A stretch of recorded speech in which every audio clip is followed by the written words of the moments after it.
Today, everyone expects you to do more with less, and yet at the same time, continuously improve the image of the facilities you maintain. What's the solution? One is to concentrate on the big picture and be more strategic with cleaning and maintaining commercial facilities. Improving a facility's image is more than just vacuuming the floor or emptying the trash cans. My name is Jeff Cross, and I'm the media director for ISSA, the Worldwide Cleaning Industry Association. One of our flagship publications is Cleaning and Maintenance Management Magazine, which is bringing you today's webinar, along with our 3 sponsors. I'll be your moderator today for the live webinar, which will begin in just a moment. But first, let's take a short journey through some of the survey data and statistics published in CMM Magazine. And we do this to set the tone before we invite our expert panelists onto our virtual stage to share their expertise. So as we look at some of these statistics, we will talk about those that affect facilities, in-house cleaning programs, and also building service contractors, because today you no doubt belong to one of those 2 camps. As you can see here, there are concerns that you have. Health and safety, obviously, for your employees is top of mind. But as you notice, the most important issues right and on the top middle there, improving facility image. And that's why we want to bring this webinar to you today, because improving facility image is a concern, but it's not just about appearance only. It goes deeper than that. Your operating budget, you might have noticed and experienced this and maybe even hate it, that you've seen it decrease or go flat from one year to the next.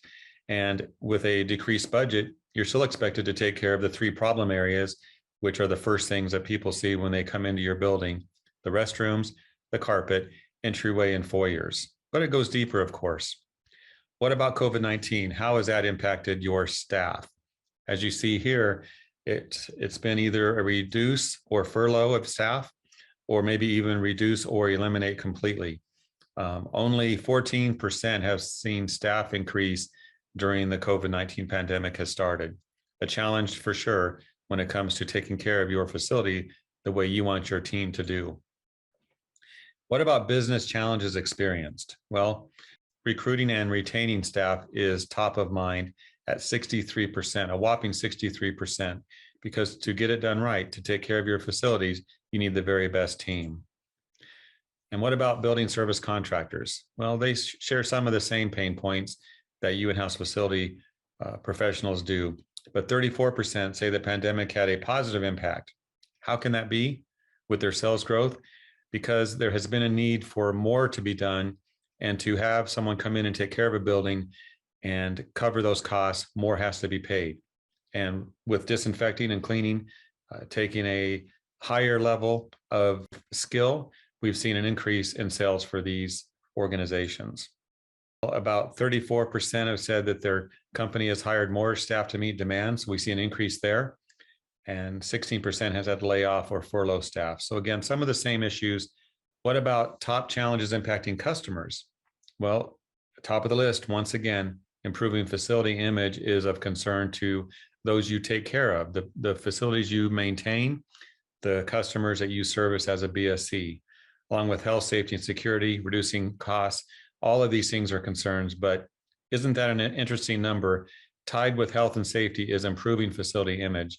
That's what people want to see happen when you take care of their buildings. So what we will do today is offer suggestions, tips, and strategies to help you to get all of this done, to not simply improve facility image on the surface, but to go deeper than that, a deep dive into what we really need to do. And in addition to our live panelists, we have select cuts from industry professionals who will on camera offer commentary and thought leadership topics for us to discuss today. And don't forget, we want to hear from you, so be sure to put your questions in the portal below. But before we get into our presentation, I want to recognize our producer, Martha Schmidt, who is running this webcast behind the scenes. So Martha, before we get to our panelists, let's have promo cut 1, the message from our first sponsor. This stinks. You know what stinks even more? Unstable cash flow. Waiting 30, 60, or even 90 days to get paid by your clients can affect your ability to buy supplies, pay your vendors, advertise, make payroll, and so much more. That's where we come in. TBS Capital Funding pays you same day for your invoices, so you can focus on the important things like daily operations, building client relationships, and developing your business. Let TBS Capital Funding clean up your cash flow. Well, I'd like to welcome our panelists today to our webinar. Looking forward to talking with both Gene and Scott about these issues that facilities face. I do want to say that with our panelists today, Gene and Scott together, more than 70 years of experience in the industry. So we should have plenty of answers for the burning questions you have today on the webinar. I will mention, I'll tee up our bios just briefly so you know who we're talking about. Some of you may have met Gene and Scott, but if not, Gene has spent more than 35 years as part of the custodial services, building maintenance, and related services at the University of Washington in Seattle. He served as the director of building services department. So Gene, welcome to our panel. And then we have Scott Stevenson, the president and owner of KleenMark, a building service contracting company that serves several specialized industries. He's also serving as the executive officer on the board of directors for ISSA. So whether you're a building service contractor or in-house facility manager or work in either one of those industry verticals, well, we have the experts for you today. So Gene and Scott, you two ready for this? You have your coffee ready and dig into these issues here today. Yep, I'm all pumped up. All right. Well, first of all, before we get into our video cuts, which is going to prompt our discussion, I do want to ask this question. I think it's something that people wonder about. When you visit a facility and the carpet is dirty or there's trash on the floor in the bathroom, or you wash your hands and the fixtures aren't working, what runs through your mind? Why can't the simple stuff, the low-hanging fruit, be handled?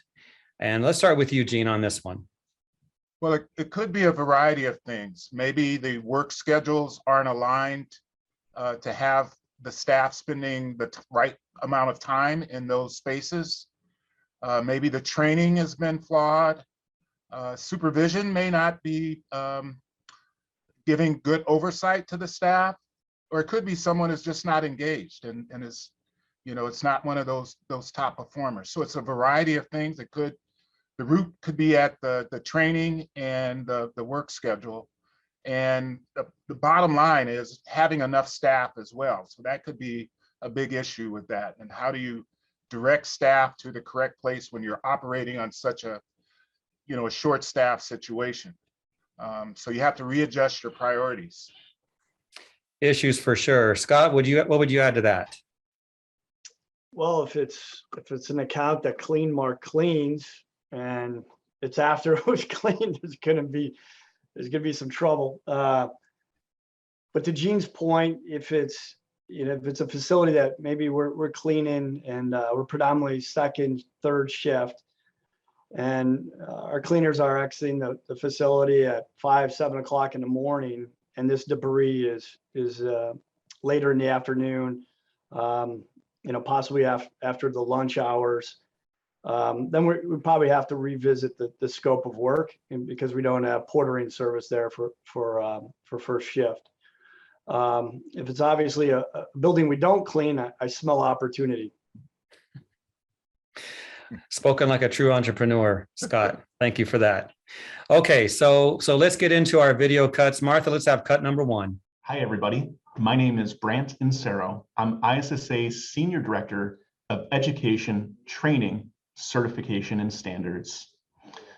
As we endure the constant change in the built environment, it doesn't matter how strong your SOPs are, how strong your quality assurance plan may be, because ultimately the success of those plans and programs are going to be defined by 3 things.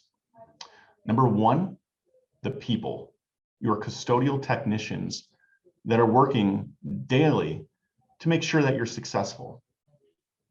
Number 2, training. We want to ensure that every cleaning professional is trained, but not only trained, the third thing is to validate their training through certification. We know that the success of the cleaning or custodial technicians will be defined by their credentials. And the customer today that's walking inside of the built environment, whether it be an office building or the retail environment, they want to know that the individuals that are working inside of the built environment are trained and have the skill set to clean for health, not just appearance. So if we want to ensure the safety, the confidence and trust of the consumers and the building occupants, we want to make sure that our custodial technicians have a defined career pathway, that they are trained and certified for their future success. So Brant said, and let's go to you, Scott, to start on this one. He said it's all about the people, training, and certification, and that those who visit buildings and facilities, the customers want to know the individuals who are working inside are trained and have the skill set to clean for health, not just appearance. So the big question is, how do you accomplish that? How do you communicate that to those in the building? Yeah, so we're still in the middle of a pandemic, and we're moving out of and we're still dealing with the COVID related issue, right? So prior to COVID, I would have to say that many of our clients, I mean, it all depends on the industry. Like our clients that are in healthcare or life sciences, they tend to be really interested in our training programs that we have set up for our staff.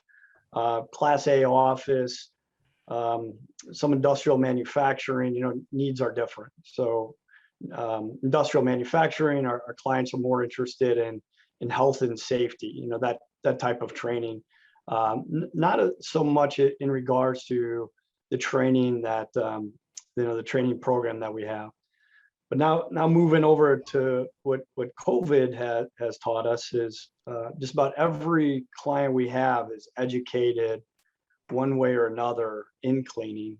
And I've never had a time period before where across the board clients are asking us what are our training programs. And many of these clients aren't, they're asking us about not only what our training programs are, but how do you have proof of these training programs? Is there any type of sign off, or are you using any type of technology for these training programs?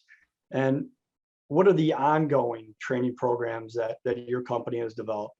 So our customers that, where I'm going with this, our customers 2-3 years ago had less interest in the training, again, depending on what vertical it is. Now I'd say probably 100% of our customers have an interest in our training programs that we have for our custodians, and I shouldn't say not even our custodians, but what are training programs for our supervisors and our managers, and what is KleenMark doing differently in regards to training? And Brand mentioned people, and I assume this is going to come up many times today.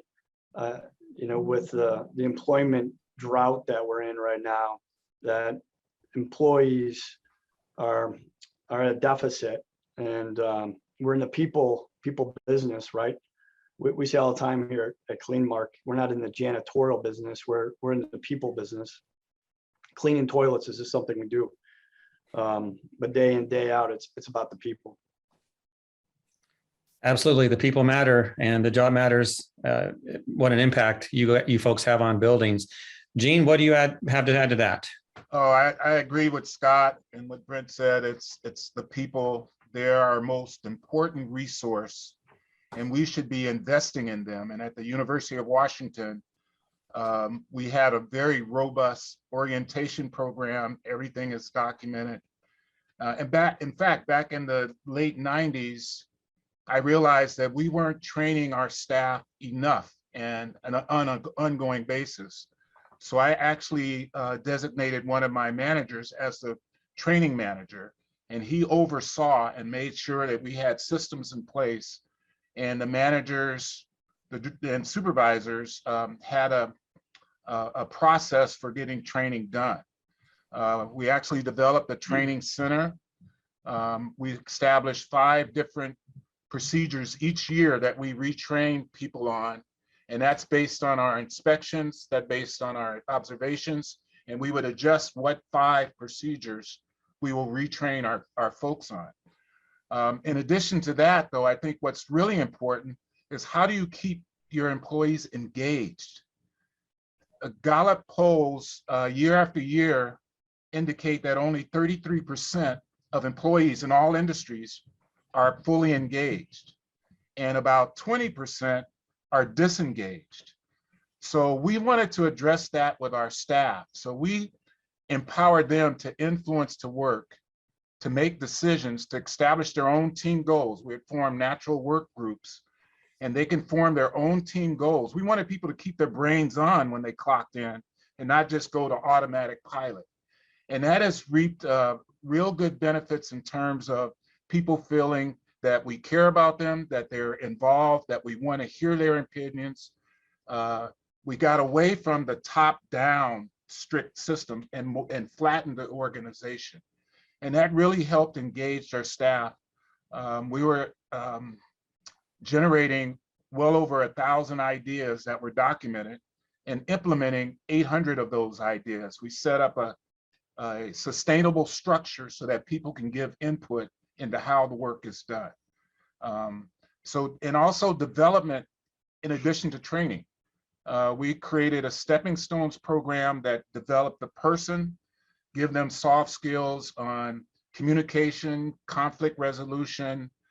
They would shadow with our supervisors and managers. It's a 9-month program. And we're in our 7th year, and about 65 people have gone through it, and 8 people have been promoted to supervisory, and 2 have actually made it to manager positions.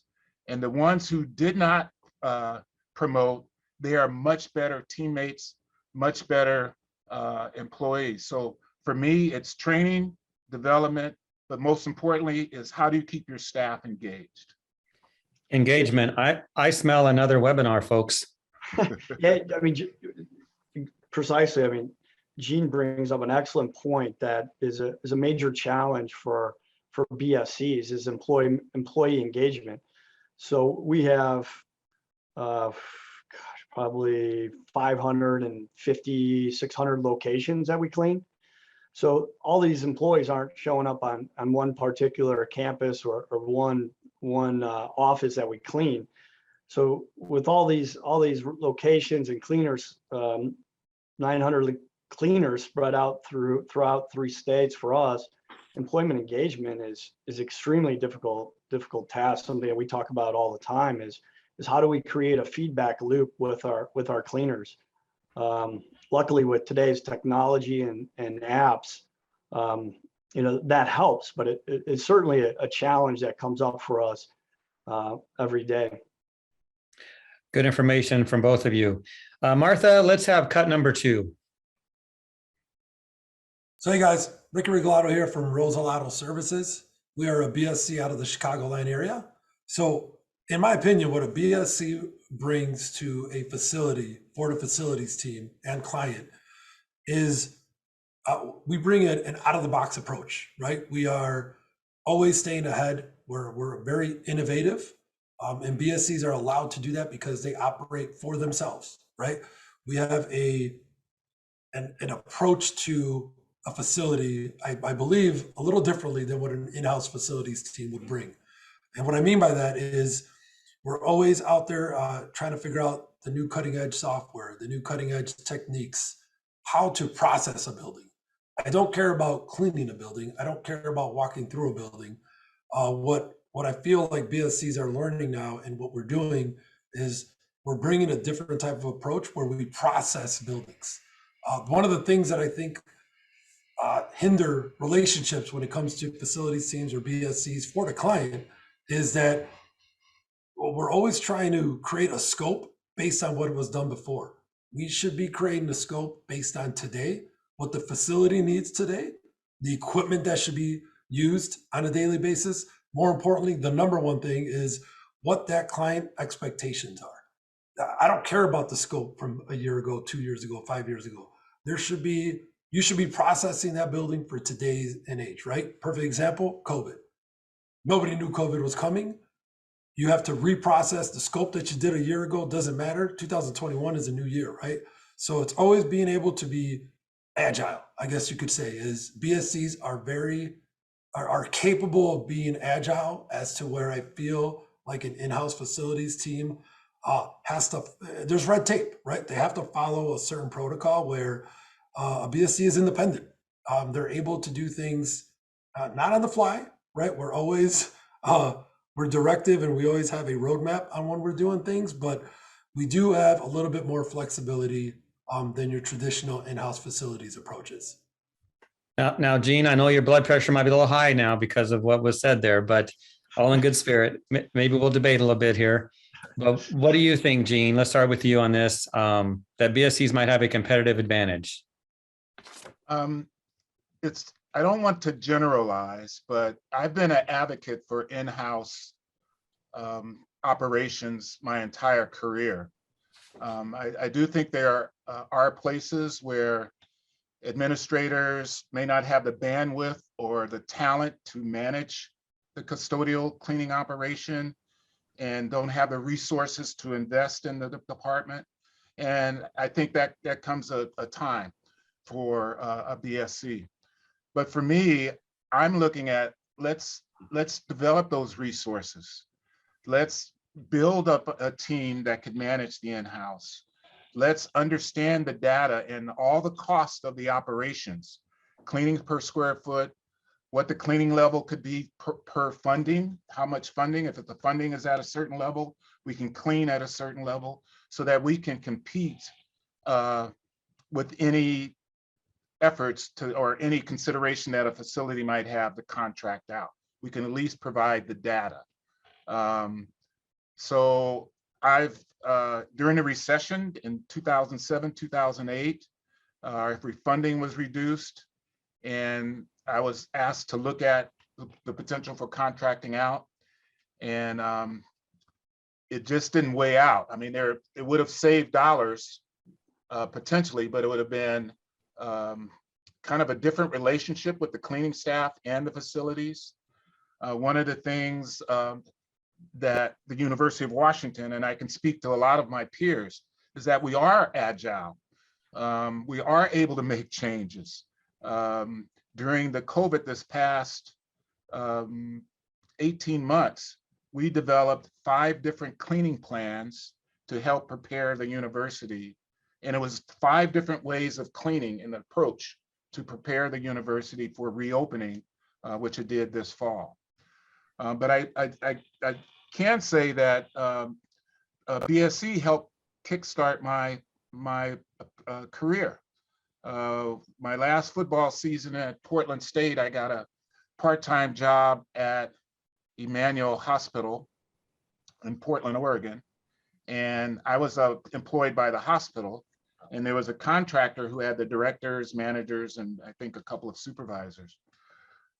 Well, it seemed like they were skimming a little bit. And, you know, I'm not going to name who they were, but it seemed like things weren't going well. And one Monday morning I came in and the file cabinets were empty and they had been terminated. And the vice president came down to the office and declared that I was the interim director. And I was only 24 years old and the youngest one. And I felt like I didn't have the skills, but I was confident that I could get those skills. And I aligned myself with the IEHA and other associations to get knowledge. I pursued a certificate in housekeeping at the time. That's how far back it was. And after 6 months, and this was a situation where the vice president didn't have the time to want to develop me and groom me and make sure that I was doing a good job at a 300-bed hospital.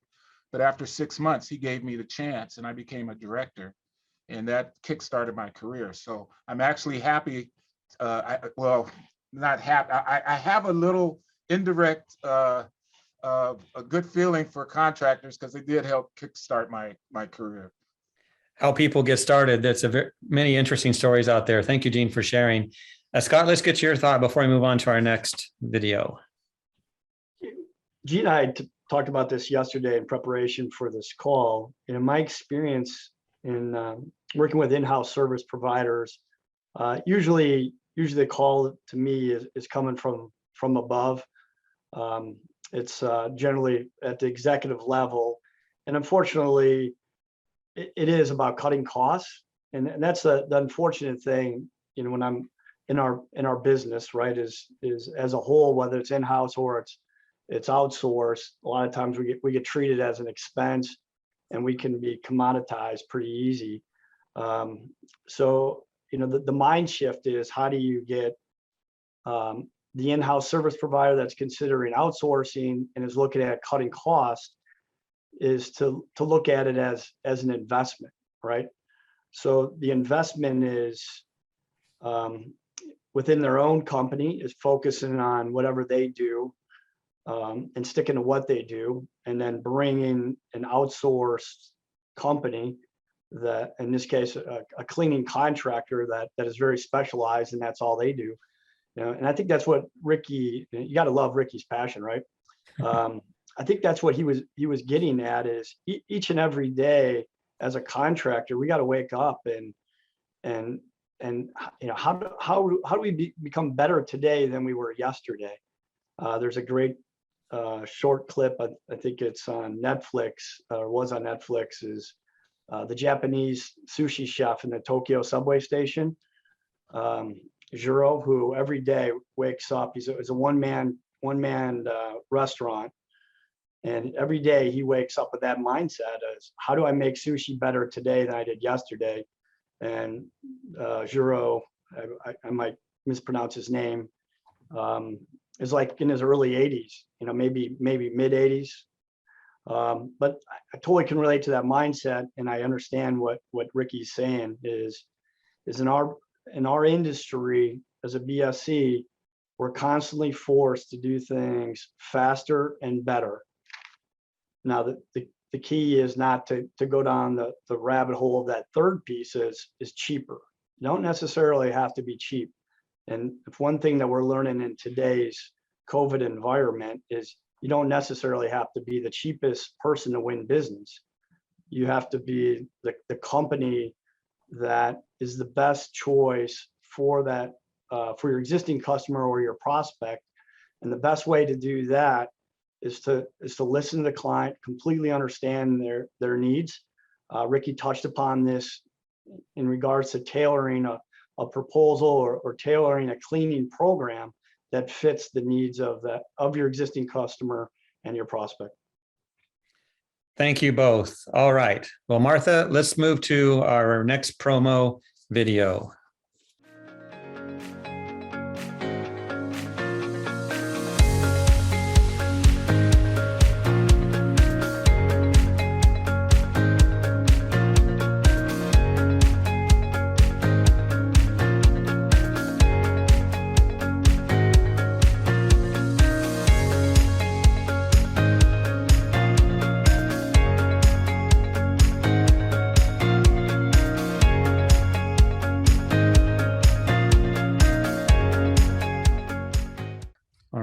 Now, as our second sponsor, we thank him for that.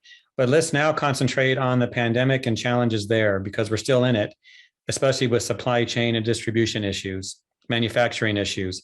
So we have cut number 3 to get us talking about that. I'm Dr. Gavin McGregor Skinner. I'm the Senior Director of GBAC, the Global Biorisk Advisory Council, a division of ISSA. Our GBAC staff, facilities and service providers during the COVID-19 pandemic were only as good as what the manufacturers could produce and what the vendors were selling.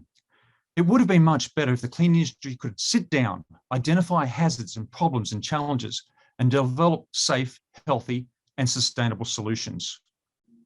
We need to start discussing what is the product development we expect to see in the next 5, 10, and 20 years in the cleaning industry.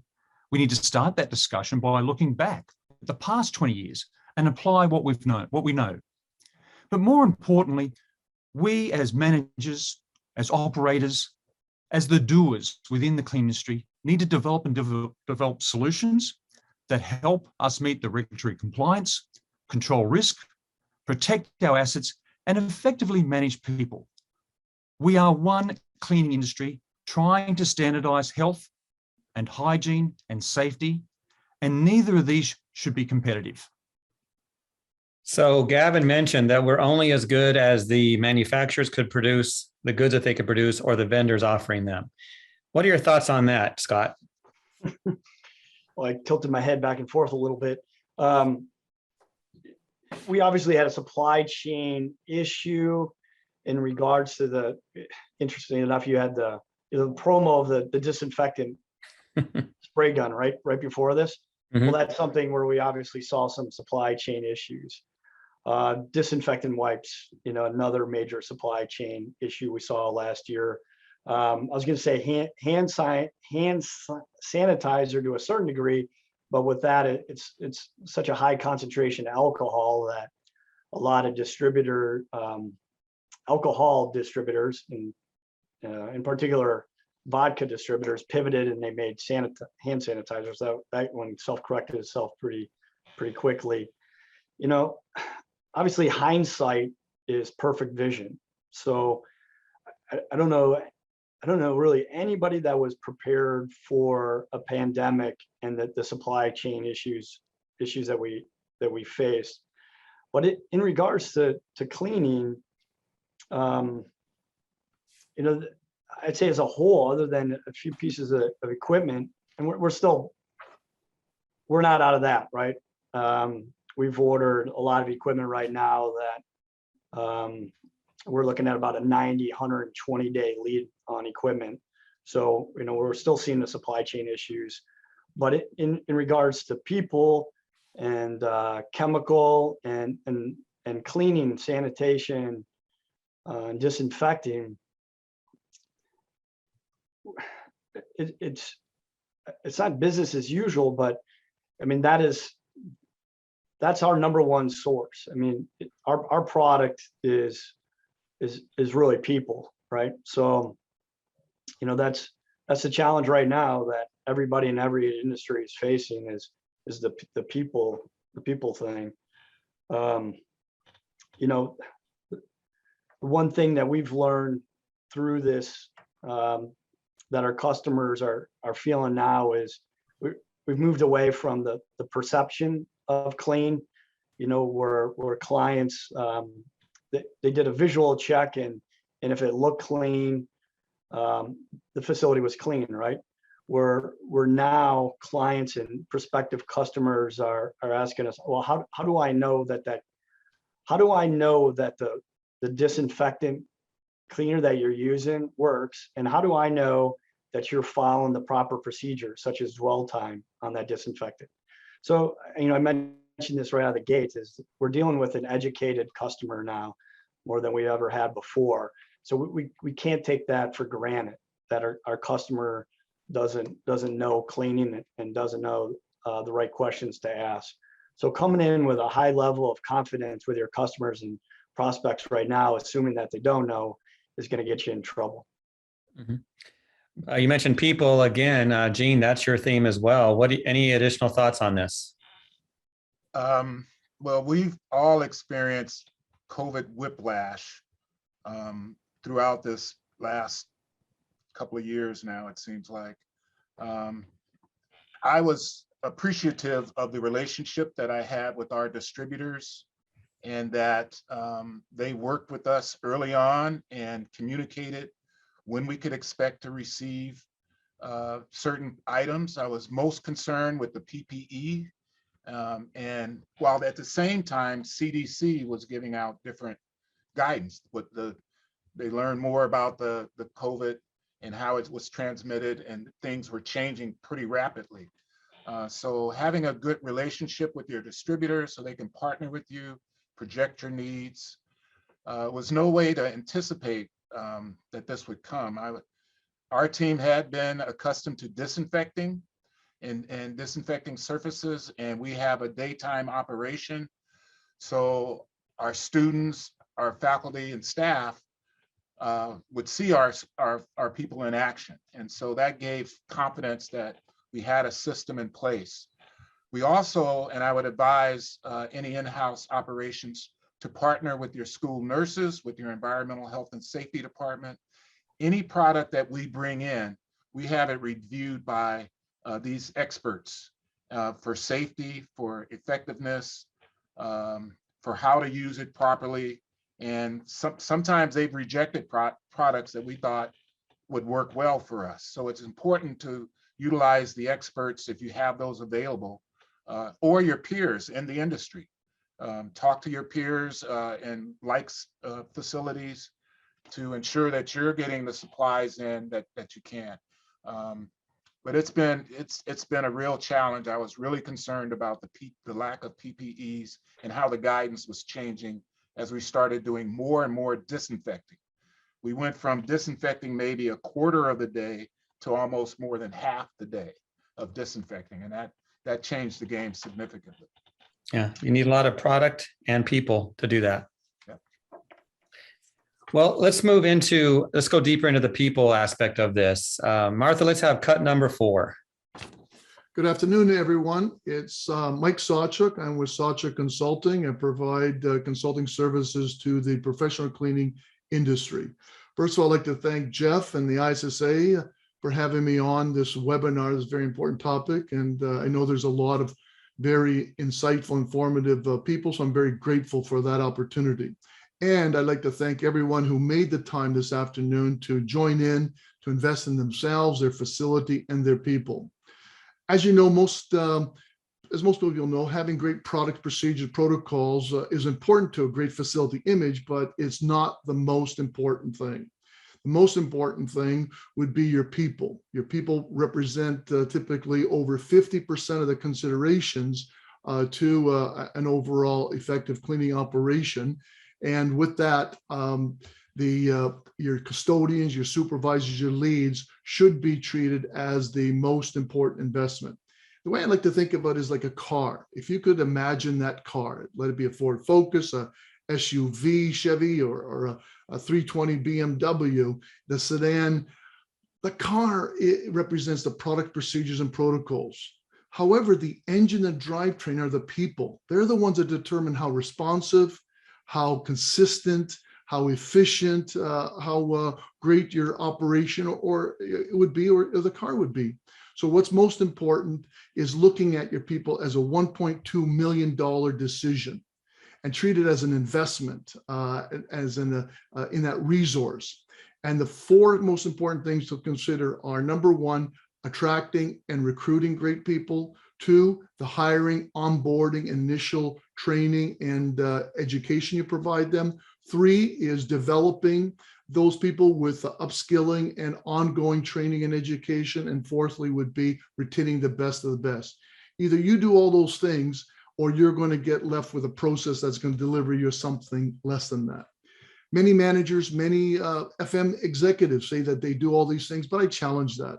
You see that if that was the case, they would all have very strong, only superstars on their team. There would be no poor or bad performing employees. So in conclusion, those that want to drive better FM, those that want to drive greater consistency and enhancement in the facility image, and that want to have the best in class delivering the highest levels of clean, safe, and healthy, they should invest in their attracting and recruiting, their initial training and onboarding, their ongoing development, and the retention of the best people.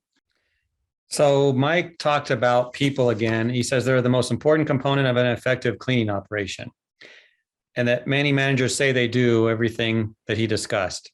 He challenged the truth of that. What would you say to that? Let's start with you, Gene.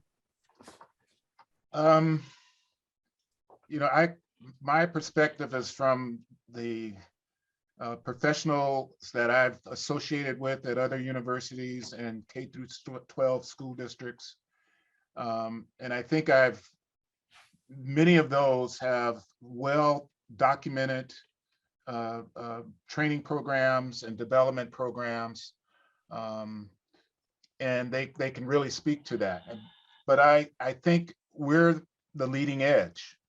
There may be many others that is not the case. And there was a survey, or I participated in an exercise with the Healthy Schools campaign in Greensill a couple of years ago. And what I thought was normal in operations, they the people who participated in this said that it wasn't. So there's some truth to that, to what he says, but you can't really generalize across the institutions. We pretty much report out publicly on our training and development. We have a balanced scorecard system where we have targets for each level in the organization, how many hours per quarter a custodian should have training, supervisors, managers, and the director levels. And we would report out, we have a champion who would encourage people and look at ideas to make sure people are staying on track. And we would have a measure owner who would report out on that quarterly. And we would put this information out to the entire campus. And I also don't think you can have a team of all superstars. If you're developing, engaging, and really working with your staff, and they know you care about them, you can raise the bar at all levels. There's probably 10 to 15% of staff that will do a great job every single day. They are superstars. And I'm just throwing these percentages out. I don't know what they actually are. Then you have a group that's kind of in the middle. If the leadership is there, they'll rise their level. If the training has been provided, they'll rise their level. And then you have a small group that's maybe trying to get away with doing as little as possible. So if you're working with them, you can raise them up to a certain level. So the whole idea is to raise people up to their maximum potential. And at some point, those ones that really are just trying to do as little as possible, it may not be a good fit for them. But I don't think, I wish you could get even the LA Lakers don't have a team of all superstars. You might have 3 out of a team of 5. And they're kind of old right now too. Good points, Gene. Scott, anything to add? I like the Milwaukee Bucks personally. Funny, I just got a text from my director of operations, and he said, remember, we don't refer to our employees as custodians or cleaners. We refer to them as healthcare ambassadors. And I appreciate you, Mike, for reminding me that. At least he's paying attention. Correct. And where Mike's going with this is, and he's 100% dead on, is we look at employees as, a 4-legged stool, right?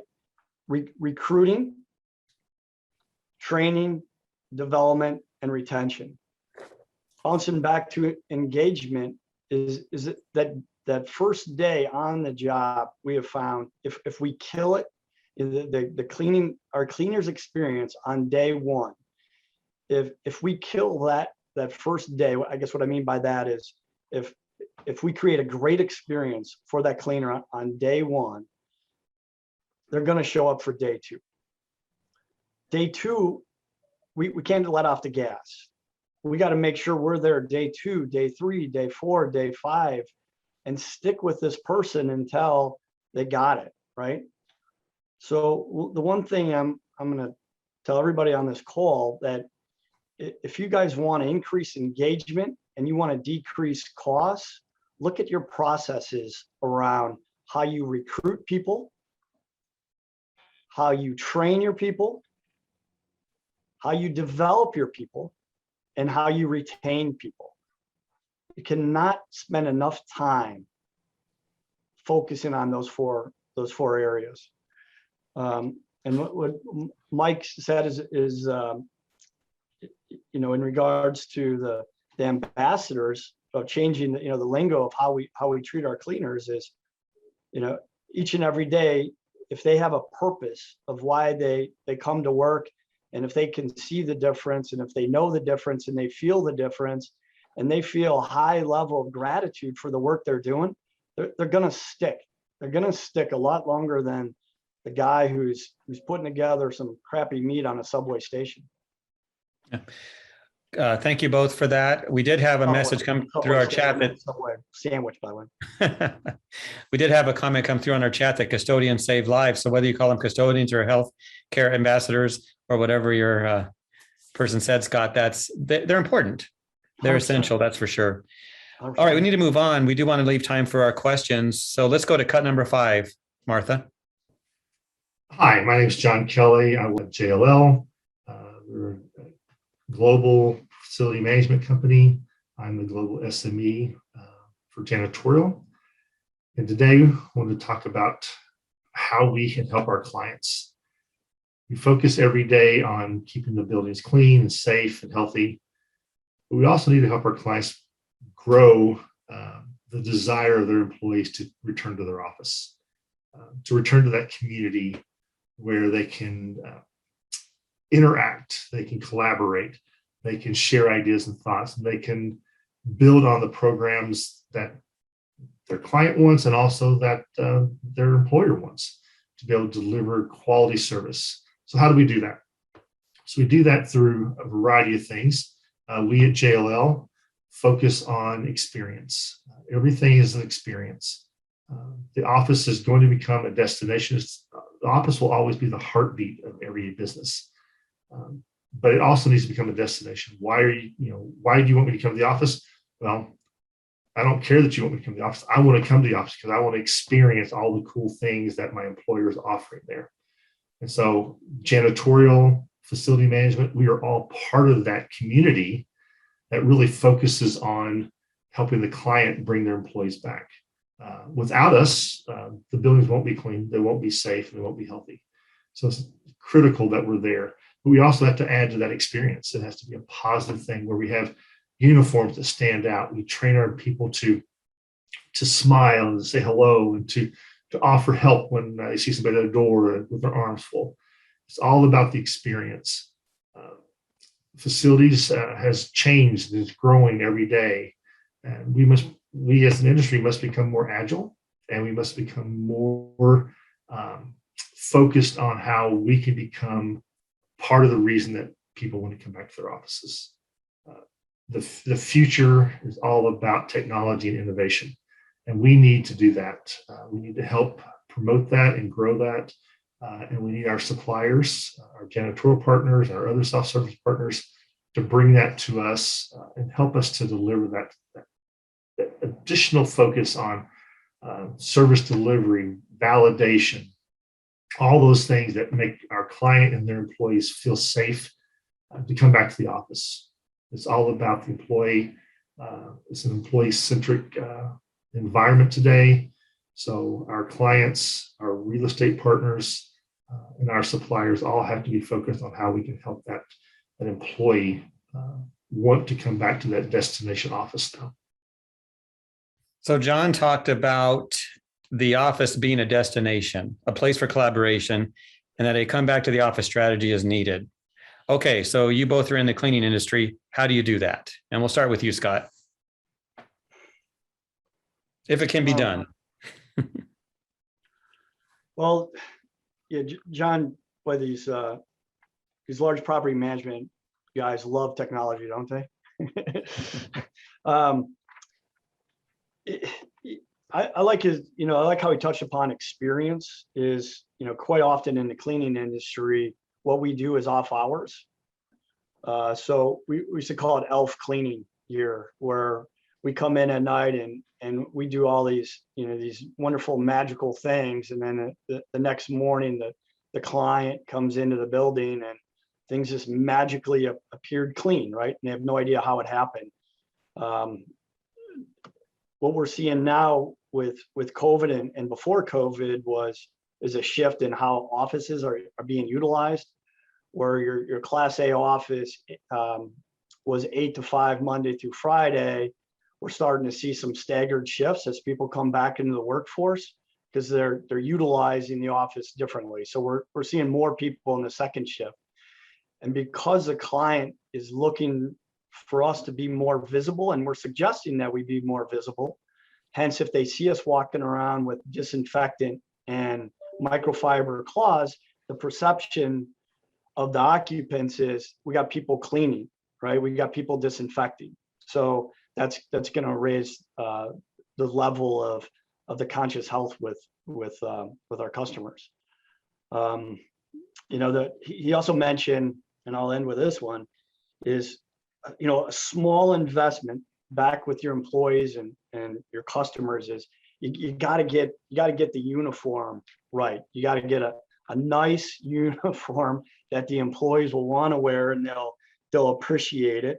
And ours, right here, a little plug for GBAC.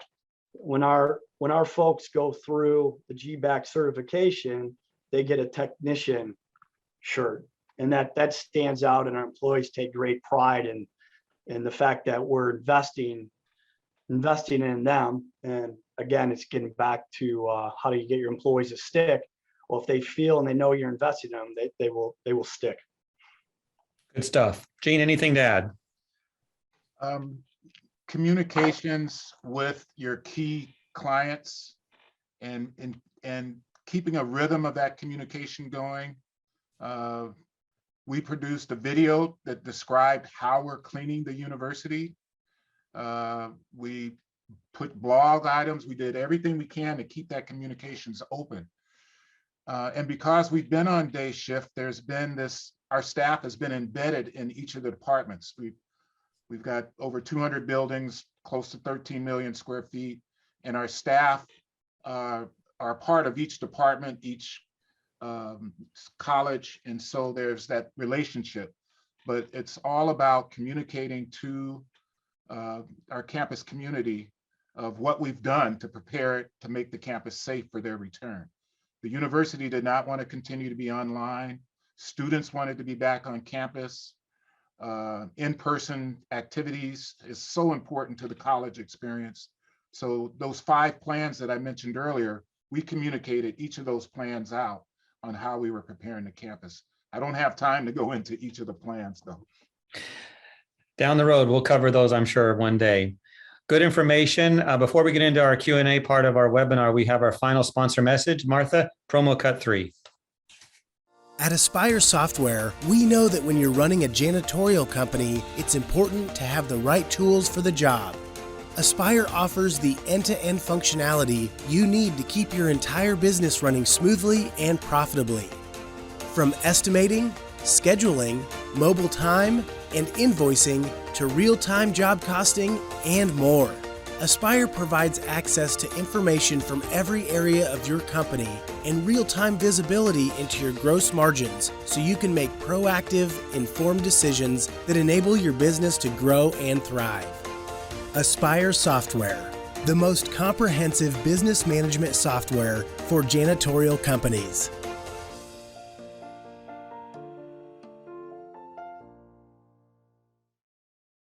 That's how you sell the JLL. There you go.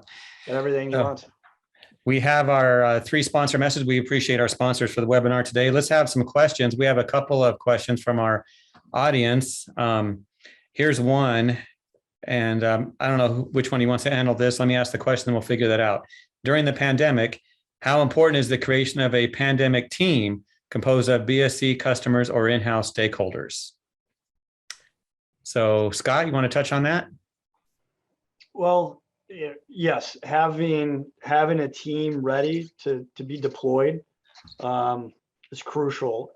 We're not seeing the calls that we were 6-12 months ago with, in relation to the COVID prevention and the actual COVID cleanups that we have. But what I tell you, through that time period, we were almost like a restoration company, right? Where when an accident happened, we needed to be there under 60 minutes to stop the bleeding. Anything to add, Gene? We had previously established a project crew of maintenance custodians, and they were the ones that we trained up first to respond to any cleanup requests after a positive case. And so they had additional training, and they were deployed to any rooms where someone who had been tested positive had spent, a considerable amount of time. And then later on, that was really instrumental early on because we were one of the first states to start having cases. And then eventually we trained all of our staff to respond to positive case cleanups. So, but having that crew was instrumental. They were a little more specialized, and so it really assisted a great deal. All right. We have a couple of questions you might say are related to business in a sense, and I'm sure everyone on this webinar is going to want to know the answers to these. So Scott, let's do this one for you. What is your approach when trying to land a contract? How do you get in the door past the doorkeeper? Because they are tough people to get past. Yeah, the one thing that we've noticed a shift right now that I haven't seen before is the people you need to get in touch with, and generally in our situation as facility managers, I've actually found to be more accessible than they were before. And the reason why is they've gone from a direct line to their mobile line. So if you can get their mobile phone number, 5 years ago, you're calling somebody on their mobile phone and they weren't too happy with you. Well, now it's their preferred choice of communication is via text or via phone. So that's I guess that's my little gold nugget there. We're constantly talking about just being persistent, because the time will come of, one day, where they're going to be unhappy or there's a change in a facility manager. And if you're top of mind, that puts you in a great position. Mm-hmm. Very good. No, good tip for sure. That communication is important. All right, Gene, we have one for you. So this question is, I'm a commercial carpet cleaner and I'm looking for more accounts. What will I have to say to you to get your business? To be honest, nothing. Uh-oh. We went in-house with a carpet cleaning program many years ago, and it's a high functioning team. We put a good manager to lead that team, well trained. We have a work order process with the campus. We have about 3 million square feet of carpet that we maintain.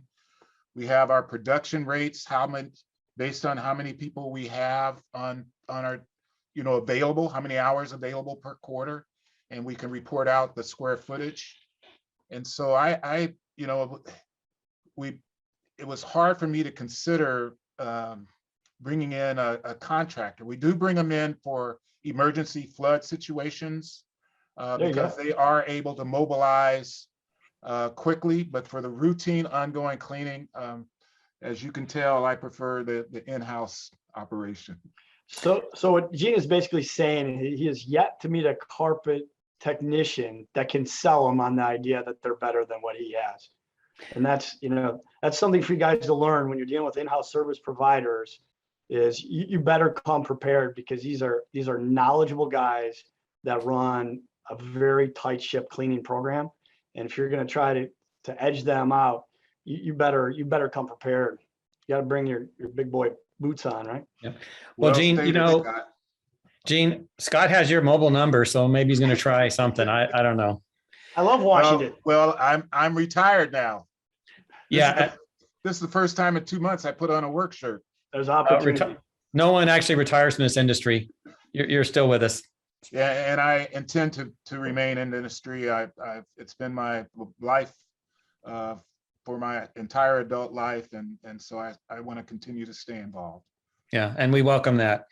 All right, we have more questions. We might go over time a few minutes. By the way, those that are on this webinar, you will get a recording of this. So I saw a couple of questions come through on the chat, so that will be emailed to you in the next few days. But Gene, this question's for you, and you've kind of touched on this, but it says, in-house cleaning is great if the team is viewed as a professional team and you can develop a high level of expertise. What are some tips for having your in-house team viewed as professionals or experts in your facility? It's an ongoing basis. You want to establish goals and have a mission and vision that aligns with the university or with whatever facility that you're in. If you can show that you're aligned and the things that you're working on align with the mission of the goals, and you can develop people to fulfill those, mission and goals.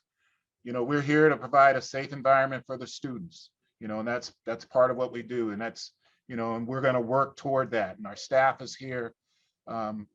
We need to be able to do what we say we're going to do. If we say if we're going to commit to something, we need to do all we can to meet our commitments. And if we don't, we need to apologize and make a quick reaction or a quick correction.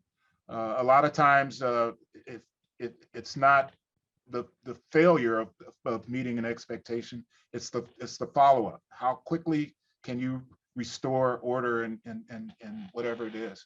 So it's a lot of things to create professionalism.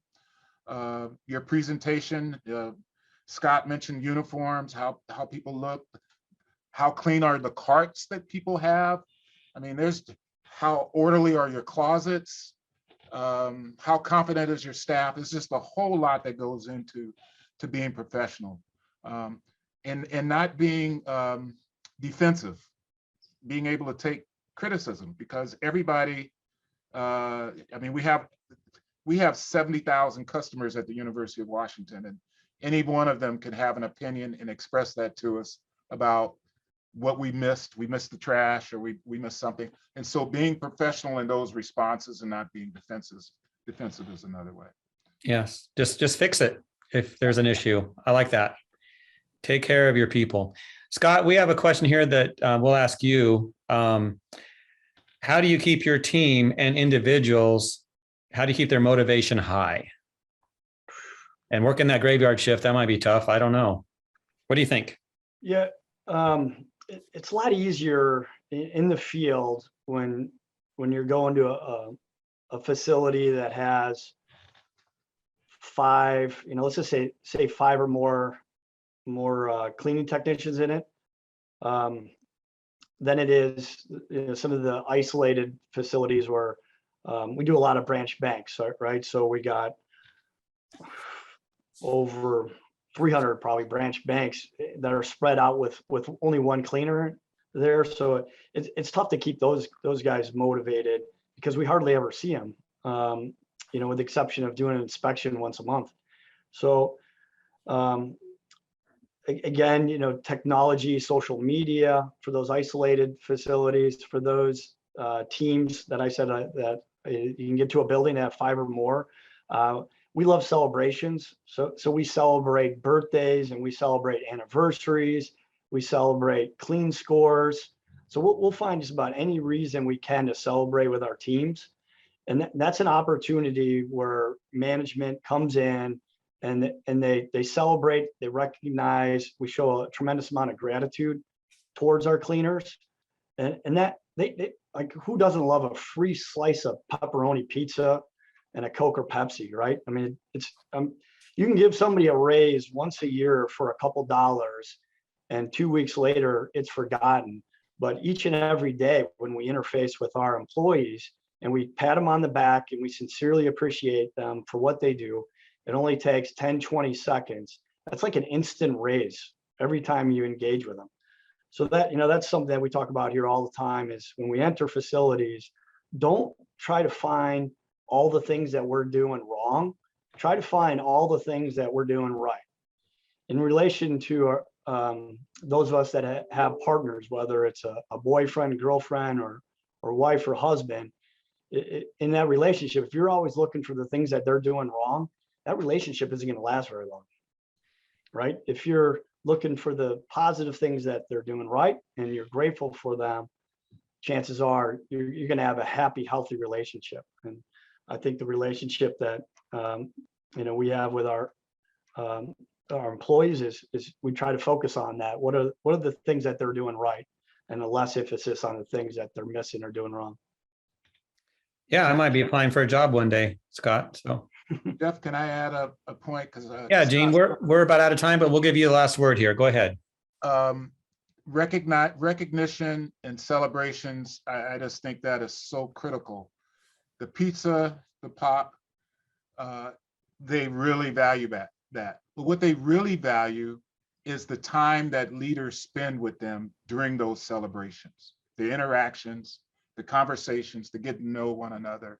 That's what's really a value. So I really appreciate what Scott said. Yeah, I'll take on that real quickly. If you can integrate your client into those celebrations and just pop in and have the client give their perspective on the importance of cleaning and give them a little bit of gratitude.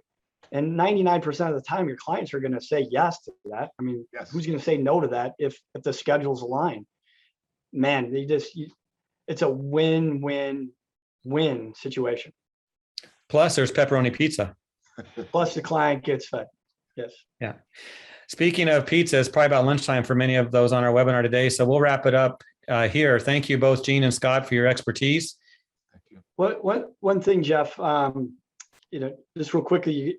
So when I first got started, being involved with an association like ISSA it's just been tremendous. I thank ISSA for where I've gotten.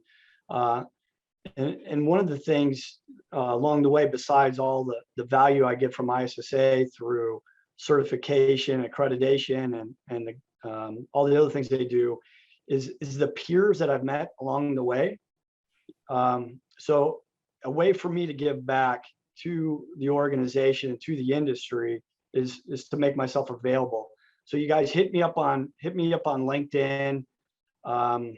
I'm easy to find, sstevenson@KleenMark.com.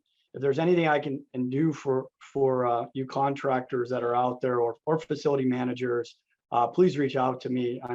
I'm available for you guys.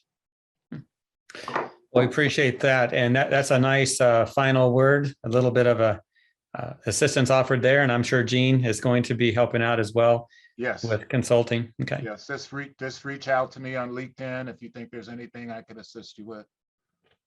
All right. Well, thank you both. And thank you all who attended our webinar today. Thank you. Thank you.